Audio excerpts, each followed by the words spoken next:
आप देख रहे हैं प्रत्येक न्यूज लाइव। करते हैं मुद्दे की बात रुपेश के साथ, जहां सारी राजनीतिक पार्टियां अभी प्रेस कॉन्फ्रेंस कर रही हैं, मीटिंग कर रही हैं। उसी बीच एक ऐसा वीडियो वायरल हो रहा है जिसके बारे में मैं आप पर एक प्रकाश डालूंगा और इसके बारे में आगे बात भी करते हैं। कल नेता प्रतिपक्ष तेजस्वी यादव ने एक प्रेस कॉन्फ्रेंस की जिसमें उन्होंने सूबे के पुलिस महकमे पर जमकर निशाना साधा। अपने प्रेस कॉन्फ्रेंस में उन्होंने 2017 में फुलवरिया में भाजपा नेता कृष्णा शाही के हत्या की भी बात की है और उनकी पत्नी को न्याय दिलाने की मांग की। इस प्रेस कॉन्फ्रेंस के बाद श्री कृष्णा शाही की पत्नी शांता शाही का एक वीडियो सोशल मीडिया पर खूब वायरल हो रहा है और इस वीडियो ने तेजस्वी यादव की पोल खोलकर रख दी है। वीडियो में उनकी पत्नी ने बताया कि 19 जुलाई 2017 को हत्या हुई जिसमें 6 अभियुक्त थे और उस समय भी तेजस्वी यादव नेता प्रतिपक्ष थे। उस समय वो 9 महीने की गर्भवती थी और इंसाफ में देरी होने के कारण वो अपने 9 महीने के गर्भ की स्थिति में भी तेजस्वी के आवास पर पहुंची और न्याय की गुहार लगा रही थी। लेकिन उस समय तेजस्वी यादव के पास उनसे मिलने का वक्त नहीं था। प्रेस कॉन्फ्रेंस में तेजस्वी यादव ने 6 में से सिर्फ 2 अभियुक्तों का नाम लिया, जिससे यह स्पष्ट होता है कि उनके या तो घटना की पूरी जानकारी नहीं है और अपनी राजनीतिक रोटियां सेकने के लिए बयान दे रहे हैं, या फिर वो बाकी अभियुक्तों को नाम बताना नहीं चाहते हैं। कृष्णा शाही हत्याकांड के बाद एक बार तेजस्वी फुलवरिया भी आए थे। उस समय कृष्णा शाही की पत्नी ने जब उनसे कॉल पे बात करने की कोशिश की तो उनका जवाब आया था, my office will contact you soon. जिनके पास मिलने तक का वक्त नहीं था, जिनके पास बात करने का भी वक्त नहीं था, आज इलेक्शन से सिर्फ 2 महीने पहले अचानक उन्होंने कृष्णा शाही की पत्नी को इंसाफ दिलाने की बात याद आ गई उनको। क्या वह अब नींद से जागे हैं या सिर्फ राजनीति और वोट बैंक के लिए ऐसा कर रहे हैं? उनकी पत्नी ने कहा कि आज जब इलेक्शन है तो उन्हें अपनी जात वालों की याद आ रही है। बालेश्वर यादव हत्याकांड के समय वो कहां थे? तेजस्वी यादव ने पुलिस महकमे पर आरोप लगाया। इसके जवाब में उन्होंने वायरल वीडियो में बताया कि फुलवरिया थाना अध्यक्ष उचित कार्रवाई नहीं कर रहे थे और उन्हें तो एक अभियुक्त के घर पे उसके साथ बैठ समोसा चटनी खाते हुए भी देखा गया। ये खबर सबूतों के साथ जैसे ही उन्होंने डीजीपी गुप्तेश्वर पांडे को दी तो उक्त आलोक में जांच करवा के 2 घंटे के अंदर थाना अध्यक्ष राजीव रंजन को निलंबित कर दिया गया और वो पुलिस महकमे के कार्य से पूर्णतः संतुष्ट हैं। उन्होंने वायरल वीडियो में तेजस्वी यादव पर जातीय उन्माद फैलाने का भी आरोप लगाया है। मैं इस वीडियो पर छोड़कर जा रहा हूं आपको, देखिए उनकी पत्नी ने क्या कहा। अब आप ही इस पर आकलन कीजिए। धन्यवाद। मैं अपने सभी शुभचिंतकों को अपना प्रणाम और इस प्रणाम को स्वीकार करें। मैं जब भी अपने विचार में या कभी भी बोझिल होती हूँ तो मैं अपने शुभचिंतकों से अपने विचार या अपने बात को कहने की उचित समझती हूँ। और सबसे महत्वपूर्ण बात यह है कि आप सभी ने मेरा प्रत्यक्ष या अप्रत्यक्ष रूप से हमेशा मेरा मनोबल बढ़ाया है, सहयोग किया है, किसी ने प्रत्यक्ष से, किसी ने अप्रत्यक्ष रूप से, और इसके लिए मैं सब किसी की शुक्रगुजार हूँ। आप लोगों के बीच आज अपनी बात कहने के लिए मैंने इससे पूर्व भी एक आध बार अपनेपन की बात कही है और आप लोगों से मेरे को बहुत मेरा मनोबल बढ़ा है, मेरी हिम्मत बढ़ी है। मुझे कुछ मुद्दे पर आपसे कुछ बात साझा करना आवश्यक मैंने समझा, जिसके लिए मैं आज आप लोगों के बीच आई हूँ। कल नेता प्रतिपक्ष श्री तेजस्वी यादव जी ने एक प्रेस कॉन्फ्रेंस किया था और उसमें कुछ विवादित मुद्दों पर समाज का ध्यान आकृष्ट करने की कोशिश की थी। उनकी यह जो प्रयास था वो काफ़ी सराहनीय था। उन्हें जो बताने का तरीका था बड़ा ही अच्छा था, परिपक्व लगे वो। लगा कि राजनीति अच्छी सीख रहे हैं और बेहतर है, आगे इसी प्रकार के रहे तो अच्छी राजनीति कर लेंगे। उनमें से कुछ मुद्दों पे उन्होंने बात किया। उसमें मुद्दों में मेरे ही पति का श्री कृष्णा शाही की हत्या के संबंधित और उनकी पत्नी के संबंधित उन्होंने कुछ बात कही है, जिस मुद्दे पर मैं आज आप लोगों के बीच आना चाहती हूँ। मुझे दूसरे मुद्दों से कोई मतलब नहीं, लेकिन मुझे अपने मुद्दे से संबंधित आप लोगों से कुछ बात साझा करनी है और जो समाज को मुझे लगा कि जानना चाहिए इस मुद्दे पर। सबसे प्रमुख बात यह है कि घटना मेरे पति की 19 जुलाई सन 2017 को होती है।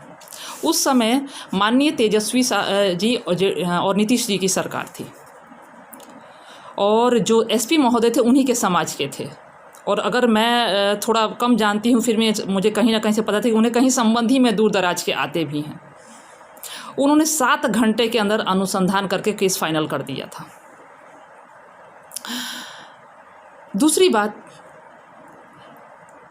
कि जब एसआईटी के द्वारा टीम गठित की गई और एसपी महोदय आपके जो समाज के ही थे श्री रवि रंजन यादव जी और आयु महोदय भी जो नियुक्त हुए वो फुलवरिया के थानाध्यक्ष जो कि आपके ही समाज के थे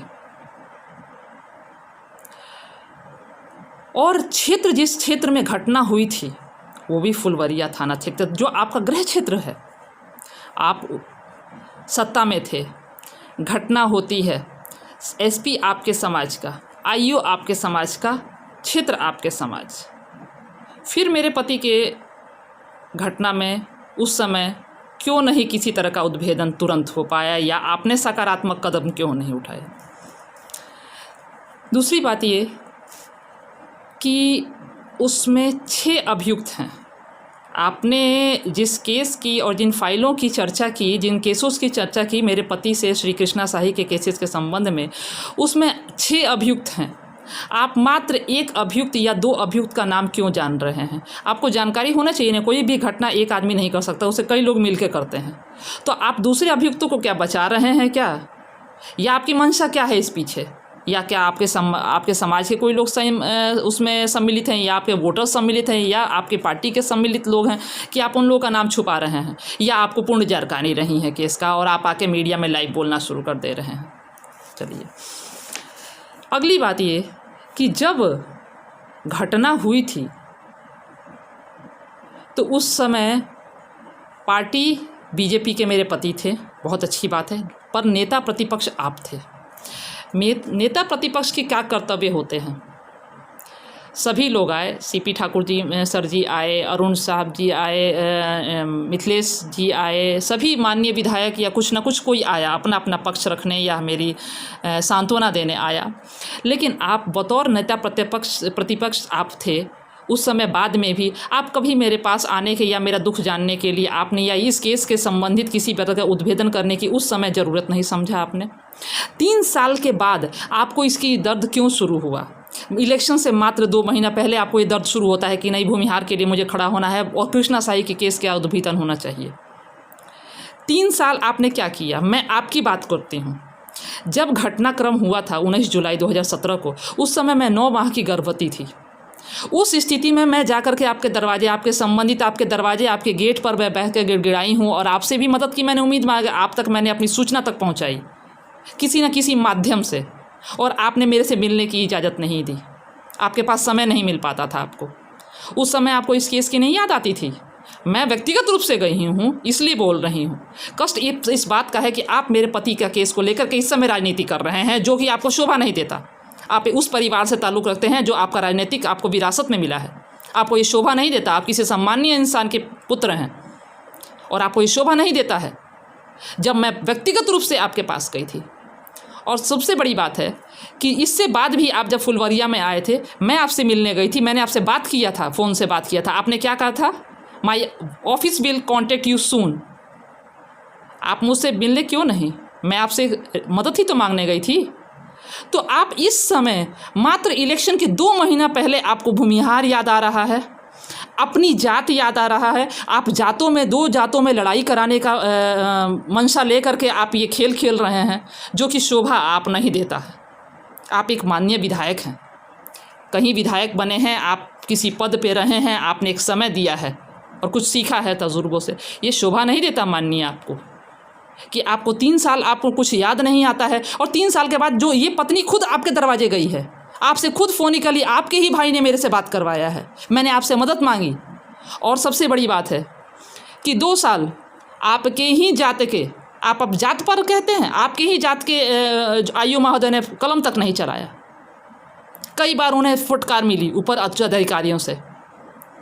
तो प्रशासन कहाँ गलत है? ऊपर से फटकार नीचे तो जाता था, ऊपर से जाता था आपके एसपी महोदय, आपके माननीय श्री रवि रंजन जी थे, उसके बाद आपके आयु महोदय थे, वो भी आपकी समाज के थे, और फाइल में एक पेंसिल नहीं चलता था, फाइल दबी रहती थी। और अभियुक्त आदित्य के घर में जाकर के आप समोसा चटनी खाते थे, उनको बैठा करके थाने की दलाली करते थे, को लगी गई होती।